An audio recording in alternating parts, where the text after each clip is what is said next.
இங்க துளசின்ற பொண்ணு அவங்க அப்பா காசுக்காக ஒரு வீட்டுல வேலைக்காரியா விட்டுட்டு போயிடுவாரு. அந்த முதலாளி அம்மாக்கு ரம்யான்னு ஒரு பொண்ணு இருப்பா. அந்த பொண்ணுக்கு ஜூஸ் எடுத்து கொடுத்தா இரண்டு இவ்வளவு கன்றாவியா இருக்குது ஜூஸ்னு சொல்லிட்டு கோவத்துல அந்த ஜூஸ் அவ மேலே ஊத்திட்டு போயிட்டா. இப்ப டேபிள் தொடச்சிட்டு இருக்கும் போது கொஞ்சம் காலை நகத்துக்குமான்னு சொல்லிட்டு சொன்னா கேட்டும் கேட்காத மாதிரி அவ பாட்டு கேம் ஆடிட்டு இருக்கா. இவளே ஒரு காலம் எடுத்து இப்ப அந்த டேபிள தொடச்சிட்டு இருக்கும் போது டிவில சிண்ட்ரெல்லா கதை ஓடிட்டு இருக்கும். அதை பாத்துக்கிட்டே தெரியாதனமா அவளோட காலை கீழே போட்டதால ஆடிட்டு இருந்த கேம்ல இப்ப தோத்து போயிட்டா. உன்னாலதான் தோத்து போயிட்டேன்னு சொல்லிட்டு அங்க இருந்த ரிமோட் எடுத்து அவ தலைமையிலே அடிச்சுட்டு போயிட்டா. ஆக்சுவலா துளசிக்கு சிண்ட்ரெல்லா ரொம்ப பிடிக்கும். அதனால சிண்ட்ரெல்லா மாதிரி ட்ரெஸ் பண்ணணும்னு சொல்லிட்டு ஆசைப்படுவா.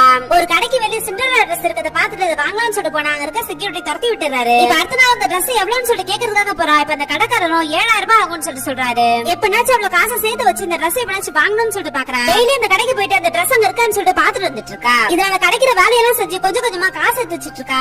ஒரு நாள் வீட்டுல யாரும் இல்லாதப்போ ரம்யா டான்ஸ் ஆடுறத அடிக்கடி பாத்துருப்பா. அது மாதிரி டான்ஸ் ஆடான்னு சொல்லி பாட்டு ஆடிட்டு இருக்கும்போது அந்த பொண்ணு தேடி அந்த பொண்ணோட ஃப்ரெண்ட் ராபின்றவர் வீட்டுக்கு வந்திருப்பாரு. இந்த பொண்ணு எவ்வளவு நல்லா டான்ஸ் ஆடலான்னு சொல்லிட்டு பார்த்து ரசிச்சிட்டு இருக்கா.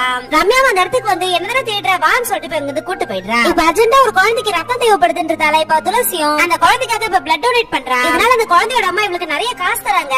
இவளும் அந்த ட்ரெஸ்ஸுக்கான காசு மட்டும் எடுத்துக்கிட்டு மீதி அவங்க கிட்டே கொடுத்துடுறா. முதல் வேலையா அந்த கடைக்கு போய் இப்ப அந்த சிண்ட்ரெல்லா ட்ரெஸ்ஸையும் வாங்கிக்கிறா. இன்னைக்கு ரம்யாக்கு பர்த்டேன்றதால வீட்ல செலிப்ரேட் பண்ணலாம்னு சொல்லிட்டு பேசிட்டு இருக்காங்க. பார்த்தா துளசியோட ட்ரெஸ் கிழிஞ்சு போயிருக்கத அந்த முதல்ல நம்ம பாத்துட்டு நல்ல ட்ரெஸ்ஸா போட்டுவான்னு சொல்லிட்டு திட்டி அனுப்பிச்சிடுறாங்க. இவட்ட இருக்கிற ஒரே நல்ல ட்ரெஸ் அந்த சிண்ட்ரெல்லா ட்ரெஸ் மட்டும் தான். இப்ப பர்த்டே பார்ட்டியுமே ஸ்டார்ட் ஆயிடுது. ரம்யாக்கு ராபின் ரொம்ப பிடிச்சிருக்கதால இன்னைக்கு எப்பனாச்சும் ப்ரப்போஸ் பண்ணலாம்னு சொல்லிட்டு பாத்துட்டு இருப்பா. இப்ப ராபின் வந்திருக்கதால அவனுக்கு ஃப்ளவர் கொடுத்து இன்வைட் பண்ணலாம்னு சொல்லிட்டு இப்ப துளசி பூ எடுத்துட்டு வர சொன்னா. பார்த்தா அவ சிண்ட்ரெல்லா ட்ரெஸ் போட்டுட்டு கையில பூவோட வந்துட்டு இருக்கா. துளசி இந்த ட்ரெஸ்ல பாக்குற ராபின்க்கு ரொம்ப பிடிச்சு போயிடுது. என்னோட பர்த்டே பார்ட்டிக்கு நீ என்ன இப்படி ட்ரெஸ் பண்ணிருக்கேன்னு சொல்லிட்டு ஒரு ஓரமா போய் நிக்க சொல்லிட்டா.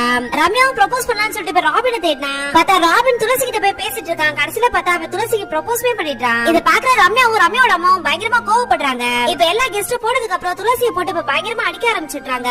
ஆக்சுவலா ரம்யாவும் ரம்யாவோட அம்மாவும் காட்டுல இருந்து நிறைய விஷம் உள்ள பாவை புடிச்சிட்டு வந்து வித்துட்டு இருப்பாங்க. அதுல இருந்து ஒரு விஷம் உள்ள பாவை கொண்டு வந்து துளசியை கொத்த வச்சு ரொம்ப கொடூரமா சாகடிச்சிடுறாங்க. எந்த தப்பு பண்ணாத துளசியும் இறந்ததுக்கு அப்புறம் பேயாகி அவங்க 2 பேருமே பழி வாங்கி சாகடிச்சிடுறா.